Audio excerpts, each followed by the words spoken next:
we've hit some kind of apex point in the cultural psyche at the moment. It's been called the SaaS Pocalypse. I find it to be a deeply cynical waste of energy and human endeavour. Doesn't this feel like the kind of market frothiness that we saw in the .com? We have no capital controls anymore. It's really dangerous. You can fund terrorism more easily. We've seen a plateauing in human IQ, and that is tragic. Have we actually evolved, or have we just digitized that psychology?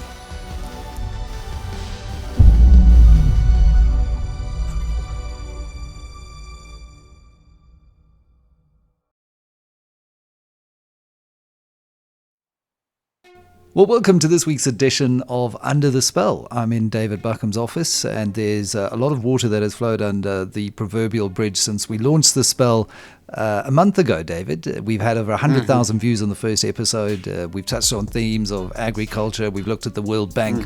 And right now, there is a moment in time that the markets are in thrall, as we know, to artificial intelligence. There have been stories about IBM dropping 13% after Claude announced in a blog post that it could significantly reduce the time to redo COBOL mainframes. It's been called the SaaS Pocalypse. Yet the S&P is at all-time highs. Some analysts are calling it frothy. And interlaced in all of this, we've had a sell-off in Bitcoin in the low 60,000s. Now gold continues to surge, as do other precious metals. The kind of hard asset trade is still very much alive in the world. And then we've got Jeffrey Epstein and those sordid tales coming out. And I think you write in the spell about this erosion of trust in money and institutions and in narrative. So there's a lot to unpack in all of this. But firstly, how have you been? And what do you think of the launch of the spell? I think we've had good traction. No, it's been amazing, Michael. Our first video, which we did a month ago, took off. And I think we've hit a kind of nerve. We've hit some kind of apex point or some kind of point of in the cultural psyche at the moment. And this was our goal, was to provoke thought and debate that's outside of the normal range of opinions. So I think the fact that you've just laid out, you no one would have predicted, even me. Wasn't on your bingo card for 2026, was it? No, I mean, after being humbled so many times by the price of Bitcoin, it finally behaved in a way that I can understand, which is that gambling instincts jumped onto another asset. Those traders jumped. There's this complete misunderstanding that central banks around the world are buying gold in a great flood of de-dollarization. But that's simply not true. Central banks have been buying less than they did 2 years ago.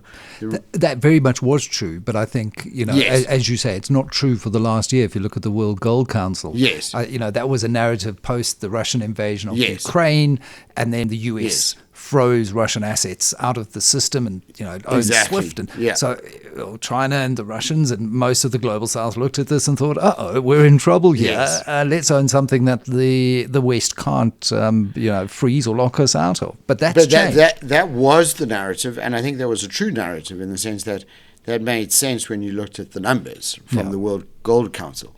When you look at them now for 2025, and it's 2025 when the gold price goes parabolic. And so you've got gold at too high a price now for central banks to want to buy it. And you have this very, very strange phenomenon occurring, which is that the buyers of gold seem to be more of a day trading, gambling type of instinct, which is why gold will drop from 5,500 to 4,500 in a day when the new Fed chair is announced. Yeah, that Kevin kind of Walsh. behavior is not what you would expect from gold. Gold is what I call the new gold, not Bitcoin. So for me, there's some kind of vindication there.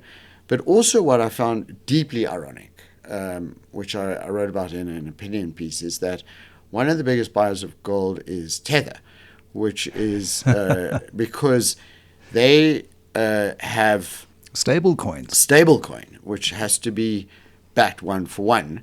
So either buy Bitcoin or treasury assets or gold. Or so you've got crypto is underpinned by gold. Because now you have such a radical, topsy-turvy Alice in Wonderland world where you can't make this up. Here you have everyone wanted to have decentralized finance. If you didn't agree with this, you were cancelled, like I have been several times in the media. And what was the thesis behind decentralized finance? I think it was very much built in a post-global financial crisis world where there was an erosion of trust in banking institutions and maybe in central banks, and in the far-flung corners of the internet, the kind of the Reddit communities and the tech bros were saying, well, we can't trust central banks anymore, and so we've got to be able to just trade amongst ourselves, and we've got the technology and blockchain, and we'll live in utopia. It made perfect sense after the global financial crisis because you had enormous moral hazard. The entire bond market seized up, and then the banks all got bailed out, and Goldman Sachs famously, was forced to take a loan from the Fed, which they didn't need, but they were forced to take. We'll come back to Goldman Sachs later, please. I'd like to discuss them. But so it made sense. I remember asking my partner at the time, why do people buy this stupid thing called Bitcoin? And she was like, well, what's the alternative? Banks. You can't trust banks. And it sort of dawned on me when I was writing The End of Money, which is that I need to get to the bottom of this. Why do people not trust banks, but they'll trust some kind of digital wallet that is frequently hacked, that is run by people that you can't see?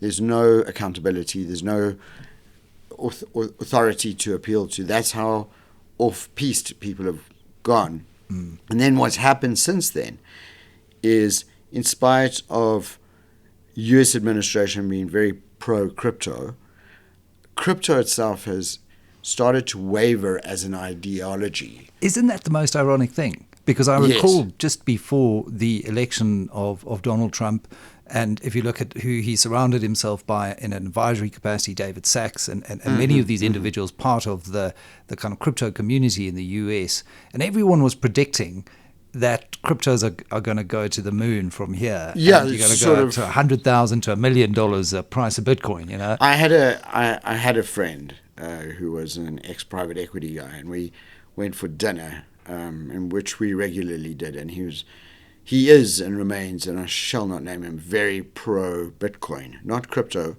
Bitcoin. I struggle to understand why Bitcoin and not crypto, but he had his reasons, and he had heavily invested, and I was always against. I've spoken at conferences many times, stood on stage. There's a very high profile, just on that point. South African investors, Michael Jordan is one of them, who are very pro-Bitcoin specifically as well. Yes. And their kind of thesis is that it is digital gold, in that it is mined and it has scarcity and it's finite, and you have the halvings, but there's only 22 million that'll ever be mined, and that it was a very seductive narrative. Well, so for me, having a highly mathematical background and knowing actually what crypto is and how it works, I find it to be a deeply cynical waste of energy and human endeavor. I mean, I see it as symbolic of one of the more stupid ideas that has ever interrupted human history. Alongside some of the strange things that French kings and queens did in the 18th century, So we're wasting all of this energy. We're wasting all of this energy. We're not trusting in financial systems. We're exposing ourselves to hacking. We have no capital controls anymore, which might sound great for people who want to evade capital controls. Or it might sound great, but it's really dangerous. You can fund terrorism more easily. So people loved this idea, but where I was going to with this dinner with this friend is we ended up having an argument because he hadn't read The End of Money, which I'd asked him to, and he just wanted to take $1 million bet on the price of crypto, a price of Bitcoin a year hence. And I was quite offended, and I said to him, I'm not going to sit here and any longer. I'm going to get the bill, and thank you very much. And I never, that was it. because I was so offended that someone would want to make money from a bet. But it goes to the heart of what Bitcoin's about. It's got that gambling instinct in it. I wish I had taken the bet, because when we were sitting for dinner, it was October last, and it was like $115,000. And I don't see it coming back anytime soon, Michael, because there are too many people that went in at a higher value, and they've jumped to gold.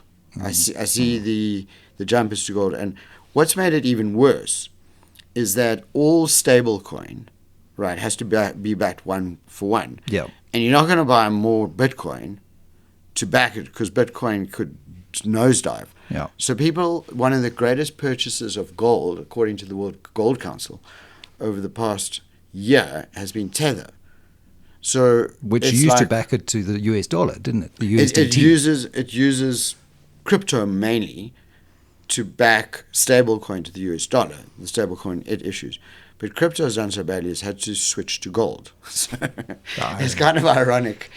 I've always said that we should go back to the gold standard. Yeah, I know you've long vindicated or long advocated for that, so you must feel vindicated. But the interesting thing is that we have seen some volatility in gold and precious metals broadly, platinum group metals as well, which even though have a far more industrial application, do tend to correlate quite well when we do see a sell-off in gold. I was chatting to Rene Hochreiter of Seabarina Research and Noah Capital. He's probably one of the finest platinum group metals analysts on the face of the planet, and I say that without any fear of contradiction.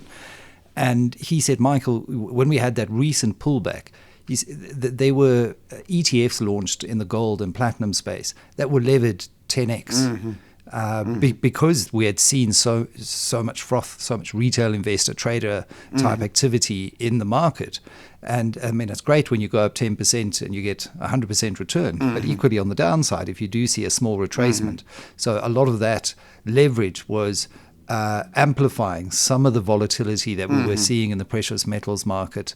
But since those weekends have been washed out, I think we've remained with gold at near all-time highs above $5,000, platinum group metals 100%. above $2,000. Yeah, 100%. I would say I see gold at $8,000 in a year and a half.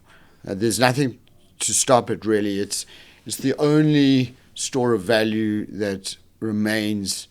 It's the oldest store of value. And is this just also a fundamental, at a geopolitical level, loss of trust in the US's hegemony over the global financial system as well? Yes, 100%. I mean, we used to worry, you and I, about BRICS and the BRICS currency, and we used to point out that this was nuts because, the US dollar will always be more powerful. But that's not true anymore.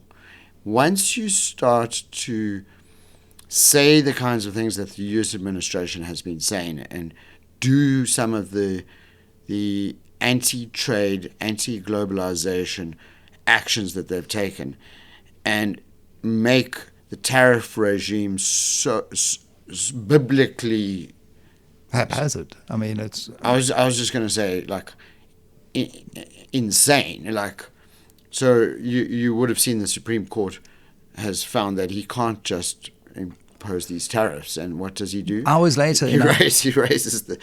So I mean, by raising tariffs to 15%, and there's a lot of data starting to come through, Michael, that is supporting the notion that the tariffs are catching up with the U.S. economy.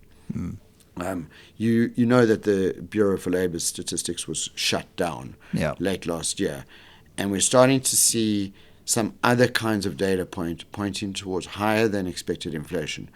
One of the analysts that I follow the most is Professor Galloway. Yes, Scott Galloway. Yeah. So he has this amazing interview with David Solomon, and of Goldman Sachs. David Solomon of Goldman Sachs. So now, just to remind the viewers, a very nasty piece came out about Goldman Sachs during the great global financial crisis, written by a writer for Rolling Stone. Ah, yes, the vampire squid. Which described Goldman Sachs as the giant vampire squid monster. sucking the face of humanity. And so it's gone down in history as one of the nastiest opinion pieces ever written. But to be fair, Goldman Sachs made $8 billion profit in the third quarter of 2008, where other banks were being bailed out because they had gone in the opposite direction to the market. They had sold credit default swaps, or they were long credit default swaps. But they've also long been referred to as government Sachs because there is this revolving door yes, between executives at Goldman. Henry Paulson becomes... He famously wrote the 3-page note which demanded $750 billion, right out of the taxpayers, to bail out the banks. And, it was regarded as one of the more cynical things that Goldman Sachs have done. But I've got nothing against Goldman Sachs. What I'm questioning, like Scott Galloway is questioning, when he interviews David Solomon and he says, doesn't this feel like now in the early part of 2026 with the AI narrative very similar to the kind of market frothiness that we saw in the .com bubble. 99, And then what David Solomon does is he does the most obvious thing that the CEO of an investment bank would do, that's promoting IPOs and bonds. Bonds are issued by companies in the tech sector that are deeply data centers. I mean, we've seen more bond issuance than ever before for data centers in the tens of billions of dollars. AI capex is 2% of GDP in the US at the moment, 650 billion rand. This is Citadel Research. They published a note this week. Yes. I mean, that is just insane. No, it's insane. So Prof. Galloway is saying to David Solomon, what do you think of this frothiness? And David Solomon comes up with the argument that is the most obvious argument, is he goes back to 1996. And he says, I think it was in the fall of 1996, when Alan Greenspan, then the chairman of the Fed, said that he was seeing irrational exuberance in the market, right? So that was when the markets were at 1,300, right? It took till 2000, 4 years later, for the markets to peak at 5,200, after which the NASDAQ, I'm sure you know this, over a 2-year period went down 85%. Yeah. So David Solomon is arguing that there's a long way to go and you're calling it too early. And that's also because he's David Solomon, because he's AI, he's supporting the AI narrative. OpenAI is going to IPO this year. Whereas they use these banks. Other analysts, such as myself, just look at the capex, and I've made this point many times. OpenAI's revenue is under 20 billion for a year, and they've committed to 300 billion payment to Oracle.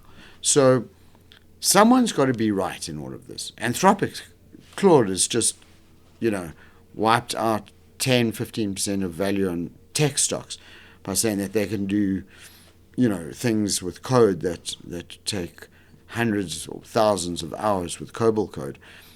And maybe they can, maybe they can't. But someone's got to be right in this. There are other indications that, number one, the tariffs are starting to have an impact on U.S. employment. Someone is not, more than 2 to 3 million people have been basically evicted from the United States. So who's going to pick the grapes? Who's going to run the tractor? Like, who are the people that... And at the top end, what's going to happen to innovation in the US? Yes, with the universities. With the universities attracting the best and brightest of Indian and Chinese and all over the world. People are scared to go there. People are now scared to go. Yeah. So Prof. Galloway is, for me, a canary in the coal mine. And he's very irritable. He's got a fantastic sarcastic edge to him. I'm not trying to promote Scott Galloway too much, but he's pretty good. Yeah, he's going through a pretty grumpy phase in his life at the moment. Yeah, he's not a happy camper. But let's just look, where are the markets at the moment? So the S&P were near all-time highs, but it hasn't materially moved since the start of the year, if you look at it. Yet No. the dispersion, I think, is something at 98% of the past decade. And Which, just for viewers, that's a measure of how far apart each individual stock is from the center, from the average. Yeah. So you've got a lot of the top 10 stocks and the bottom 10 stocks have all moved very much in the last 6 weeks. We've just had NVIDIA's numbers. The options market was trading 6% either way on a beat or a miss. So that means if it was a beat, was likely to rally 6%, or a miss down 6% on an almost $4 trillion market cap company. It's about $230 billion. I mean, that is our GDP. It's just over $400 billion US dollars. It's half of our GDP. It's 20 times Namibia's GDP. Yes. These stocks, it's 8% of the S&P 500, one company. So you can understand. Yes, I mean, for me, NVIDIA has baked into itself all of the upside, but none of the downside. So there's virtually no downside risk. And I know I'm right, because they released numbers yesterday where their revenue for the quarter is $79 billion. Analysts were expecting $72.1 billion, and the stock moved sideways. So I think NVIDIA is baked in, and it all feels crazily interrelated. NVIDIA invests in OpenAI. Everyone's invested into each other. Things would have to go very right. So I guess the question is, if we bring it back to sort of the fundamental point, which is which of these narratives is accurate and which is false. I feel like David Solomon's narrative is overly optimistic. It's too convenient to talk about the 96 Alan Greenspan moment. We all know to this day that Alan Greenspan in 2000 said he doesn't know what he's doing. And then he gave us the Fed put as well. Yes. After the global financial crisis, which markets became absolutely addicted to for the last 20 years, knowing that, if there is a market crash, don't worry, the world's biggest central bank will come in and will be the buyer of last resort. And now we've had Kevin Walsh come in and say, I don't like that very much, which I personally agree with. Thank heavens. I mean, I think that appointment of Kevin Walsh is a great one. It looks like he will reduce the size of the Fed's balance sheet. Yeah. That means for the viewer there will be less US dollars in circulation, which means that it will reduce the probability of inflation, and that's good. Can he do that though? And I agree with it theoretically and in principle, 100%. I think the Fed has made itself too important to markets. And it needed to do something in the global financial crisis because of the systemic risk and the broad nature of it. But because the markets have become addicted to it, it's always been about how do you wean markets off this kind of fentanyl of the Fed being the buyer of last resort. Because every time you try and do that as a Fed governor, the market reacts very violently. And then the intervention is almost forced. So do you think Kevin Walsh is going to be able to stay the course here? I think, there have been 3 or 4 occasions in the last 25 years, last 20 to 25 years, that the Fed has had to step in because the US Treasury market has seized up. So we know that the US Treasury market is ungoverned in terms of counterparty. So whereas, for example, when you go to your bank, you have to say where the money comes from. I'm not sure if people are aware of this, but you do not have to declare who you are as a purchaser of a US government bond. So there's been a lot of work being done to try and to have traders of US government bonds being exposed as hedge funds or who holds which positions. Because what's happened over time is that when the markets are not happy with the Fed, they have what's called a tantrum. It's called a taper tantrum, where the Fed is trying to reduce the size of its balance sheet because it's put so much money into the system. Michael, in 2005, the Fed's balance sheet was $500 billion. In 2022, in March, just before Jerome Powell started to reduce the bond purchases, quantitative tightening. Quantitative tightening. The balance sheet was over $9 trillion. So it's 18x money, and money has a multiplication effect as well. So it's even more, because what's on the Fed's balance sheet is just a 1-for-1. But so just imagine a world where from 2008 to now, or say 2022 March, there was 20 times more US dollars in circulation. So, and you had zero rates. So suddenly rates go up, we get inflation, and people don't, they don't like it. They turn towards Bitcoin and they trade. Where does all this money come from? It comes from the Fed's balance sheet. Yeah, that's the liquidity that's been propping up these speculative assets. So as the theory was always that the Fed has to pull in the balance sheet, like the US and the rest of the world, by virtue of the fact that if the US sneezes, we get a cold. And that's exactly what happened with inflation, which was predicted pretty much by any analyst with his salt, in 2021. Hence, you now have Jerome Powell being heavily criticized, and thank heavens we have Kevin Walsh coming in, who looks like a reasonable governor. And the answer to your question, very long-winded, is I don't know. I don't think that the Fed is in a position to not help the markets, because the markets have, on 3 or 4 occasions, actually completely seized up. And you would have really bad outcomes if you were not able to trade government bonds in a market seizure.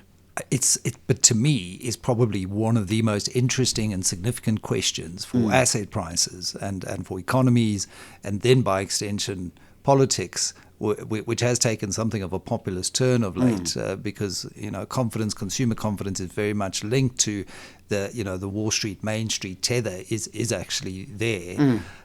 I think, and this is just my speculation, that Walsh understands this very well. He's a student of Stanley Druckenmiller, who's probably one of the greatest hedge fund managers of all time, who also tutored Scott Bessent, who's the Treasury Secretary, who I think is also doing a great job. And one of the adults in the room. Exactly. Yeah. Exactly. But I think what he's going to do is start signaling and messaging and socializing this idea over time. And I think when you do that enough, I think the violence of the taper tantrums in the past, if you provide some kind of certainty that this liquidity is going to be slowly withdrawn from the market, will be less violent than in the past. And so it'll be a long run. I think we're talking over the next decade. Yeah, I, from your mouth to God's ears, I hope. Something that might get in the way, though, is the midterm elections. So November is in the way. We're going to need to keep. You're the U.S. administration. You want to hold on to your kind of executive powers. It's more or less imperative that you win the midterms. Now, to win the midterms, you've got to potentially close down the Bureau for Labor Statistics. You've got to potentially, there's certain. The Economist had a great cover last week. It was someone's hand against the glass, saying, "Nothing to see here." Yeah. The censorship that we're seeing in the world at the moment is frightening as well. Before we go down that rabbit hole, because I want to stay on this, are there parallels between what we're seeing now and 1929? Yes. Because a lot of, the Fed's balance sheet, frothy markets, elevated asset prices, liquidity, has fed some kind of speculative mania in AI and meme stocks and scan disk and memory chip manufacturers that are up 1,000%. And in 1929, you lent me Andrew Ross Hawkins' excellent book, 1929. I gave it to you. It was a gift. Oh, wow. I bought another copy. I actually brought it back for you. It's a great book. But it really is a great book. Yeah. But I mean, what it outlines, there are a couple of things. One, that leverage kind of amplified that kind of speculative behavior. Yeah. But two, there was this commingling, this intermingling of the political class and the business class influencing politics, influencing policy, and that the two kind of fed off each other. Yes. And in the world today, there are similarities. There's certain things that are starting to rhyme. If you look at the tech bros and how close they are to the White House and that kind of thing. Yeah. Now, if you look at, for example, who attended the recent event of the president's son crypto launch event, included David Solomon. So imagine the irony of being the CEO of the largest investment bank, the most successful investment bank in the history of the world, attending a crypto event, which is run by the son of the leader of the free world. And if you look at who attended you can't make these things up. Yeah. Who attended the comedy festival in Riyadh, and which comedians took the money and which didn't. There was I love comedy, and some of the comedians that weren't invited were very morally outraged at those that were invited. Yeah. But there was like a big fee there. So I think if you read, just to the viewers, if you've read The Spell and you now want more entertainment that's very linked to where we are today culturally and ontologically, I would go and read 1929 by Andrew Ross Sorkin, because it will blow your mind. The interrelatedness, the bankers, and how they had secret meetings with the politicians, and how the president of the United States in 1929 wasn't sure what to do about this kind of stock market madness. Now, I don't think we're in 1929 stock market madness to the extent that they were then. In October 1929, September, October 1929, there were no buyers at any price. They shut the exchange. Yeah. People were jumping off buildings. I don't believe we're in that point, but I believe if you're buying an index fund now, if you're buying a kind of long only, even long plus cash, you're looking at heavy downside risk. I would be very aligned with Scott Galloway on this point, is you're needing things to go very right, very right. If you don't need to be in the stock markets right now, I would say don't be, watch, just wait. Just wait a year, I would say. Wait till January next year, post-midterm elections. It could be that the midterms motivate the U.S. administration to do exceptional things to win, and that could push the market up. But post the midterms, but that's in a best case scenario. Well, and coming back, I would agree with you that we're probably not at 1929 on the clock. I think maybe we're at 1925, 26 in the build-up, in the pre-frothy, because the markets are frothy. I still think potentially I'm maybe a bit more aligned with Solomon in that it could get frothier, and I don't think that's healthy in any way, shape, or form. Well, Solomon is arguing that it went from 1300 when Alan Greenspan, made those remarks in the fall of 1996 about irrational exuberance, to 5,200. Yeah. So now let's just make our numbers simpler and say 1,500 to 6,000, just as a rough estimate, is 300% growth. So the S&P 500 would have to go from 5,000 to 15,000. And bear in mind that the S&P 500 now is trading at a near all-time high price earnings multiple. And the CAPE 40. ratio, yeah.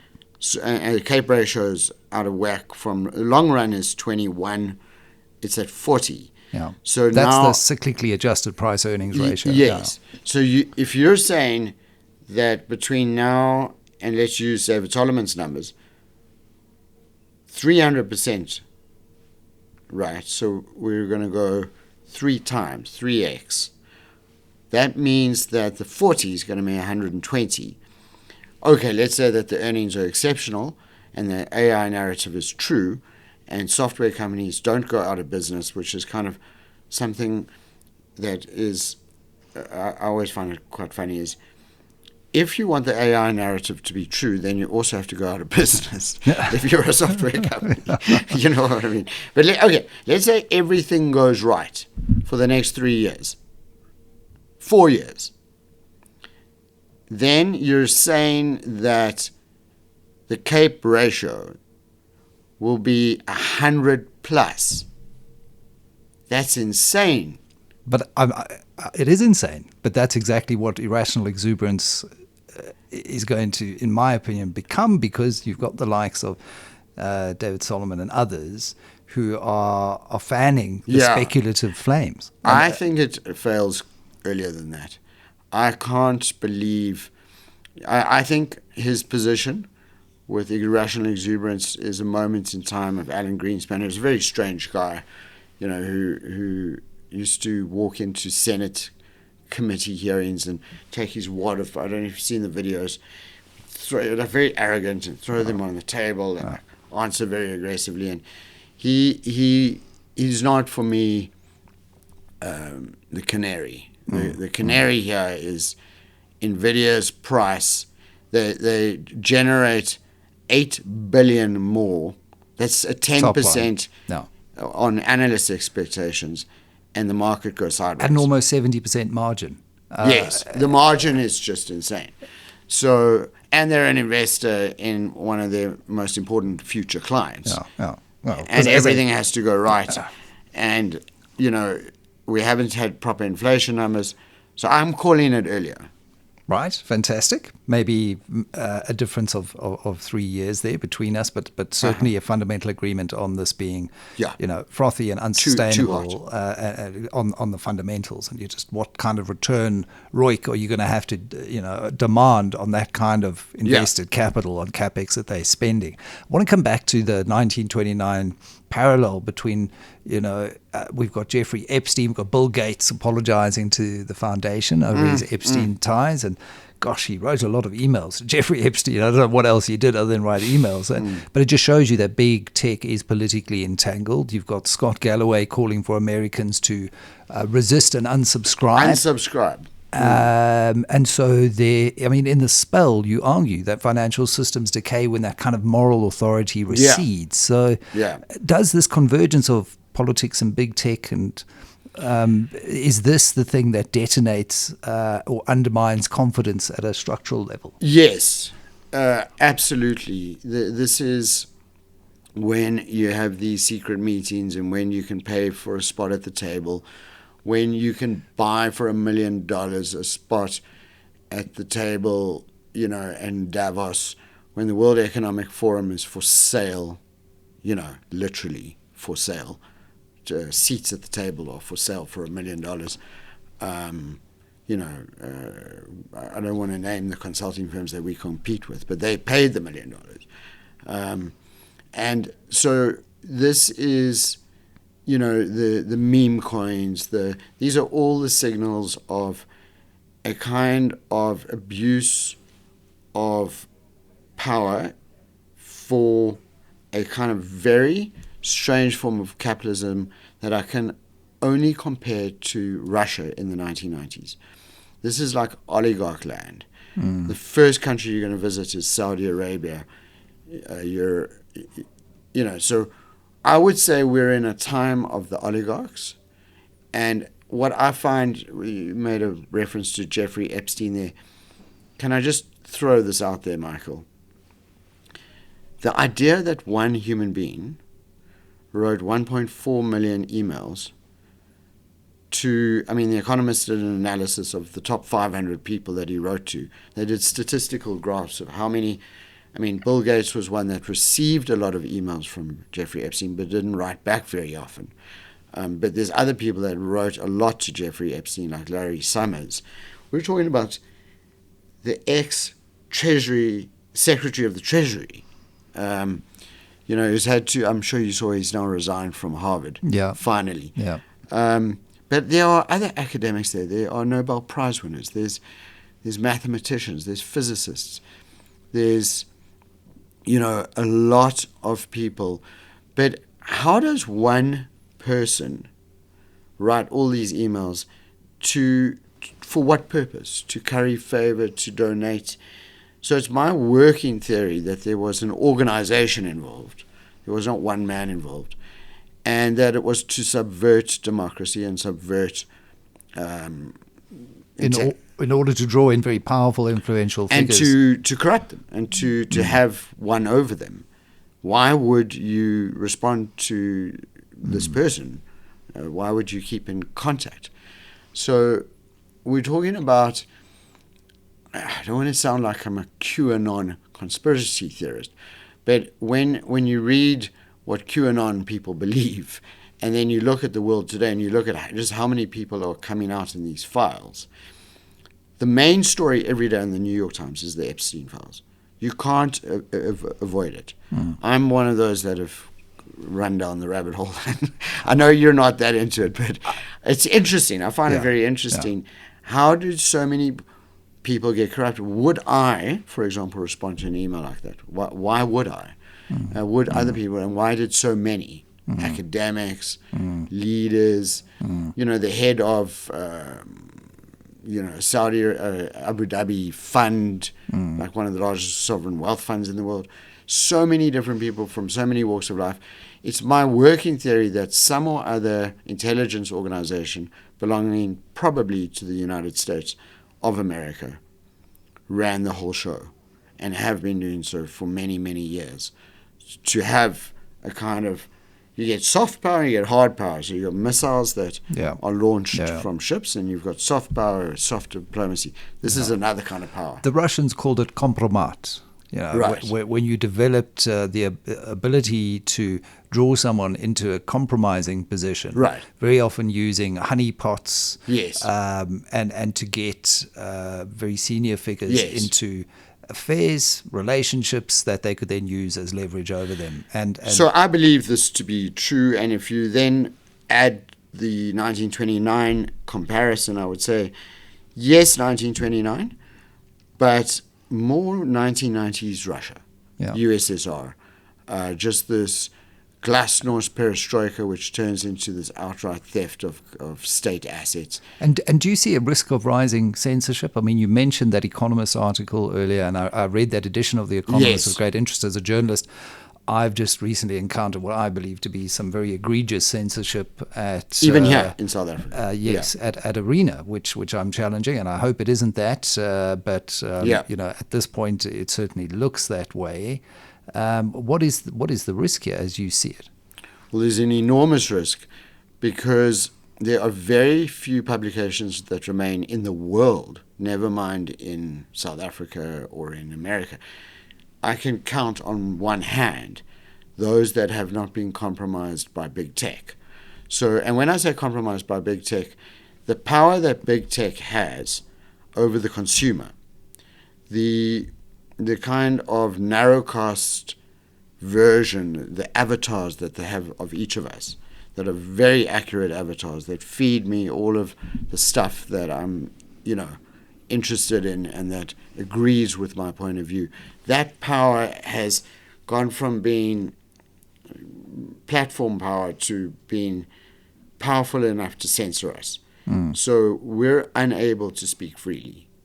And you would find it very difficult as a journalist to find a publication that is not concerned with its circulation.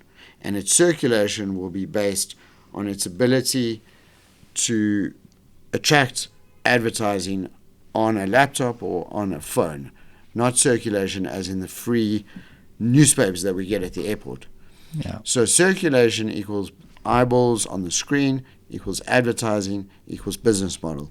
If you look at the South African community of journalism, we know that most of the newspapers were long ago compromised. I mean, most of the papers that you could pick up in Cape Town or Johannesburg have been compromised. There's a few left that are not yet compromised, but they're sitting on sometimes loss-making operations, and sometimes they're too scared to go to court and to support their journalists because that could be costly.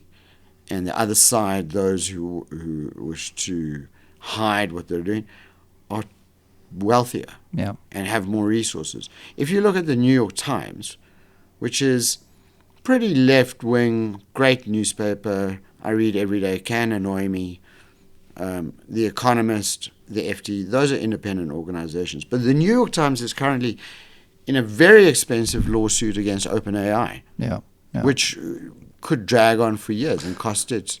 Again, when we talk about the AI bubble, these companies, private enterprises, hoovering up all of the public data that they can in order to build these models, which should be a public good, if we're to believe the AI high priests that will lead to a world of universal high income, not even a basic income. No one will have to work. We'll have robots doing all of this for us, and we'll just go and draw and eat grapes under the vineyards in their utopian world. Yet, these are not public benefit organizations, are they? They're private enterprises. OpenAI very famously started out as a public benefit and then became very profit-driven. Yes. I mean, if you look at all of them, Anthropic, which was a breakaway from OpenAI, Gemini, which comes out of Google, all of these are owned and run by the billionaire tech bros, and they are trained on data that is to the point of the author of Supremacy, a fantastic book which I recommend, very biased and sometimes racist. You would have seen that Grok 3 had to pull back all those images. Its image making system was doing things that were quite unholy. So the fear is that these organizations embed themselves in all features of our lives through the use of AI, and they have already through social media. What we call social media is much bigger than what it was, say, 5 years ago. It kind of envelops all of our lives. It's the platform that we use as public speakers, as the public square. And with that power, comes a power to censor, doesn't it? I mean, there are strong parallels here in the past where we saw censorship in communist countries, for example. Yeah, 100%. So my favorite example of all is when the USSR invaded Czechoslovakia in 1968. They arrested all intelligentsia, academics, anyone who was a doctor, anyone of a higher profession would be deemed dangerous. And this was true, and murdered or sent to the Gulag. And so there's this fantastic book by Milan Kundera called The Unbearable Lightness of Being, which is about a doctor who becomes a painter, a house painter, during the communist occupation of Prague.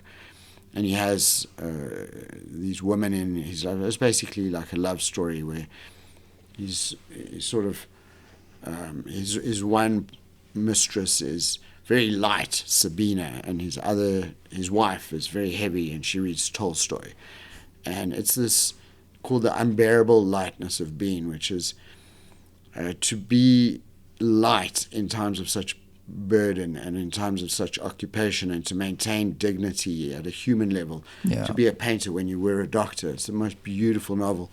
And I think that's kind of the novel that he was able to write at the time and be published, because Milan Kundera was also writing under a kind of censored landscape, and you have to write through the censor. So the censor at the surface level is not very intelligent. You have to really say bad things. So it's our job now, Michael, I see it as being, we need to follow in Scott Galloway's footsteps and be slightly subversive. I worry for Scott that at some point someone's just going to switch off his voice. Well, that's what David. That's what we're trying to do. Through these conversations, we're trying to break the spell. Yes, exactly. In a very get under the skin of this thing. Yeah, exactly. That is the point. We're going to have to be a little smarter about it, though. Yeah. Read between the lines. I fear that the censors are going to have a strong look at this episode. But anyway, David Buckham, Hopefully thank not. you, thank you very much. And in 1929, I think we saw servants in Edgar Speyer's kitchen watching the ticker tape. Mm-hmm. That's how, believing that the system would protect them. And today, I think the retail investors are watching flows on their phones, and they're comforted by passive ETFs and Fed backstops. And the question is, have we actually evolved, or have we just digitized that psychology? I think it's worse. I mean, 1929 was bad, but I think from an information dissonance perspective, from a cultural dumbing down, from each generation is supposed to get richer. I think the next will be poorer. Yeah, we've actually seen that in IQ tests in certain studies now since the advent of short-form videos and now AI, that we've seen a plateauing in human IQ, and that is tragic, absolutely. And to your point, time to, I think, hit the unsubscribe or the delete button for certain apps that we become addicted to. Social media is certainly one that I sense there's a growing backlash against the algorithm, the way it, to your point, reinforces our own echo chambers upon us and dumbs down the ability for critical and such important conversations and thought. David Buckham, thank you very much, author of The Spell. Always really enriching chatting to you. Fantastic. Thank you. And to our viewers, obviously, as well, if you've enjoyed this episode of The Spell, please hit the like and subscribe button. We'll be back with you with more interesting conversations in the next fortnight. Take care.